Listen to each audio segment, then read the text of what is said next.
আসসালামু আলাইকুম প্রিয় শিক্ষার্থীবৃন্দ। কুমিল্লা বোর্ডের 2023 সালের কোশ্চেন নিয়ে অর্থাৎ কমপ্লিটিং সেন্টেন্স নিয়ে আলোচনা হচ্ছে এই ভিডিওতে। আশা করি তোমরা সবাই মনোযোগ দিয়ে দেখবে এবং পূর্ণাঙ্গরূপে অনুধাবন করতে পারবে এবং শিখবে এখান থেকে। তো চলো আমরা শুরু করে দেই। There is a wise saying that united we stand dash. আচ্ছা, এখানে একটি প্রবাদ বাক্য দেওয়া হয়েছে, ইউনাইটেড উই স্ট্যান্ড, তারপর হচ্ছে আর আমরা যদি ডিভাইডেড হই তাহলে আমরা ফল করি। সুতরাং এই কথাটি টোটাল এমনই, ডিভাইডেড উই ফল। আচ্ছা, তো united we stand, divided we fall, অর্থাৎ যতটুকু লিখলে ততটুকু তুমি আন্ডারলাইন করে দাও। এই প্রবাদ বাক্যগুলি তোমরা অবশ্যই মুখস্থ করে ফেলবে, তা না হলে পরীক্ষায় মার্কস পাবে না, কারণ প্রবাদ বাক্যর জায়গায় অন্য কিছু লেখা যাবে না। তারপরে হচ্ছে ইন্ডাস্ট্রি ইজ দ্য কি টু সাকসেস, পরিশ্রম সৌভাগ্যের প্রসূতি। We work hard so that, আমরা কঠোর পরিশ্রম করি যাতে আমরা সফল হতে পারি। So that we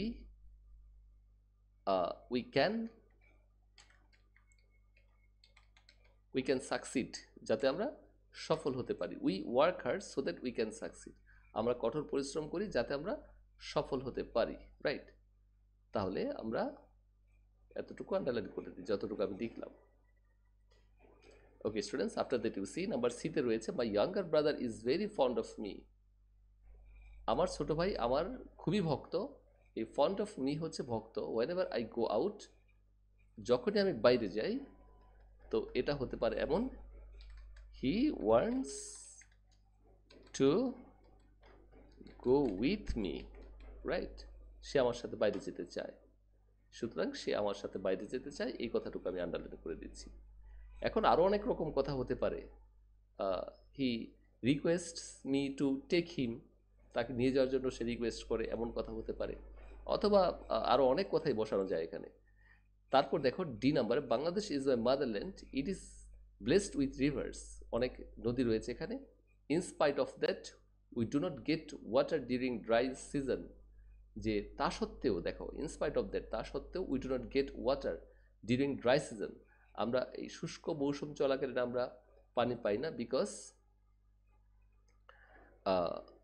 there is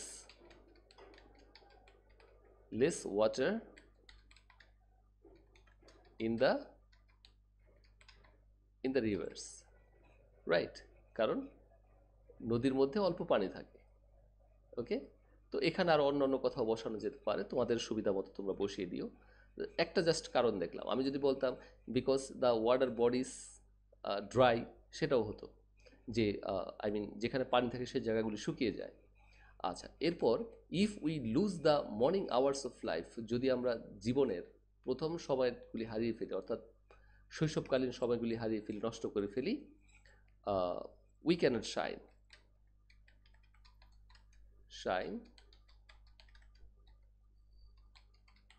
আমরা ভবিষ্যৎ উন্নতি লাভ করতে পারি না। রাইট, আচ্ছা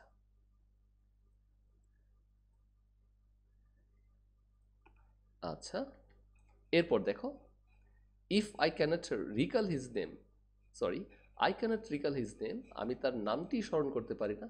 রিকল মানে হচ্ছে স্মরণ করা। ইট ইজ লং সিন্স, আর সিন্সের পূর্বে যদি প্রেজেন্ট টেন্স থাকে তাহলে পরে হবে পাস্ট ইনডিফিনিট টেন্স। তাহলে আমরা এখানে দিতে পারি I met him, right, last. এটা দিলেও চলে, লাস্ট না দিলেও চলে, তো তবু আমরা দিয়ে দিচ্ছি I met him last. Right, okay, underline করে দিলাম। আচ্ছা, এরপর দেখো, the poem is too difficult dash, the teacher told us to listen to him very carefully. তাহলে the poem is too difficult, কি করা ডিফিকাল্ট ছিল? আমরা এখানে বলতে পারি too difficult to understand. Right, to understand, এই টু আন্ডারস্ট্যান্ড দিলেই হয়ে যাবে, এটা যে কবিতাটি বুঝতে পারা খুবই কঠিন। অথবা আমরা এখানে দিতে পারি the poem is too difficult for us to understand. Sorry, এখানে টি হয়ে গিয়েছে, ডি করে দিচ্ছি।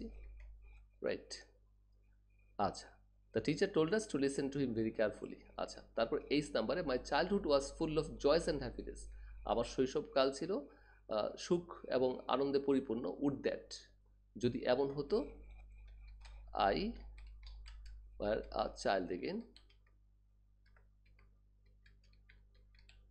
যদি এমন হতো যে আমি আবার একটি শিশু হয়ে যেতাম। তো উড দ্যাট থাকলে আমরা এই সাবজাংটিভ বসাই, যেহেতু এটা রিয়েল কথা নয়, রাইট?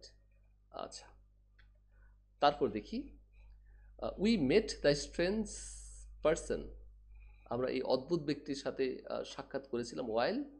আচ্ছা, ওয়াইলের পর আমরা একটি কন্টিনিউয়াস টেন্স ইউজ করব, যেহেতু এটা পাস্ট রয়েছে পাস্ট কন্টিনিউয়াস ইউজ করব। ওয়াইল we were going to college, যখন আমরা কলেজে যাচ্ছিলাম ঠিক তখন আমরা সেই স্ট্রেঞ্জ অদ্ভুত ব্যক্তিটির সাথে সাক্ষাৎ করেছিলাম বা তার সাক্ষাৎ পেয়েছিলাম, রাইট? এরপর দেখো would you mind dash I am very thirsty. আচ্ছা, উড ইউ মাইন্ডের পর ভার্বের সাথে আইএনজি বসে, তো এখানে যেহেতু পানি সংক্রান্ত একটি কথা রয়েছে, আমি খুবই পিপাসার্থ, would you mind giving me a glass of water. Would you mind giving me a glass of water, right? তাহলে giving me a glass of water, এই কথাটি এখান থেকে আসলো। Okay, that's it students. এখন কথা হচ্ছে যে আমাদের এখানে যে পূর্ণাঙ্গ সেন্টেন্স রয়েছে যেইগুলি, অর্থাৎ যেই সেন্টেন্সটি ইনকমপ্লিট করা সেটাই তুমি খাতায় লিখবে, আর তুমি যতটুকু লেখো ততটুকু আন্ডারলাইন করে দেবে, আর বাকি যে পার্টটুকু রয়েছে অর্থাৎ পূর্ণাঙ্গ সেন্টেন্স রয়েছে সেটা কিন্তু তুমি পরীক্ষার খাতায় লিখবে না। ওকে, যেমন এখানে ইন্ডাস্ট্রি ইজ দ্য কি টু সাকসেস, এই কথাটি পূর্ণাঙ্গ সেন্টেন্স, আমি এটা কেটে দিচ্ছি।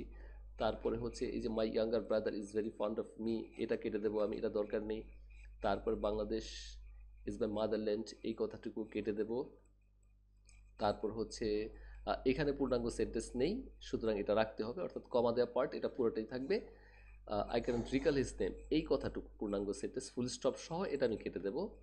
তারপরে হচ্ছে এই যে the teacher told us to listen to him very carefully, এই কথাটুকু কেটে দেবো আমরা।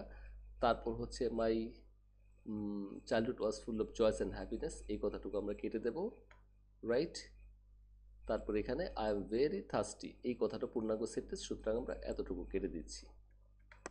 ওকে, so that's it dear students. আশা করি তোমরা বারে বারে দেখবে এবং বোঝার চেষ্টা করবে, আর নিজেরা নতুন নতুন কিছু করার চেষ্টা করবে। আমি যা বসিয়েছি এগুলি ছাড়াও কিন্তু হতে পারে, তো সেই জন্য তোমাদের অবশ্যই সবসময় একটু ক্রিয়েটিভ হতে হবে, তাহলে আসলে সাফল্য আসবে। সবাইকে অনেক ধন্যবাদ।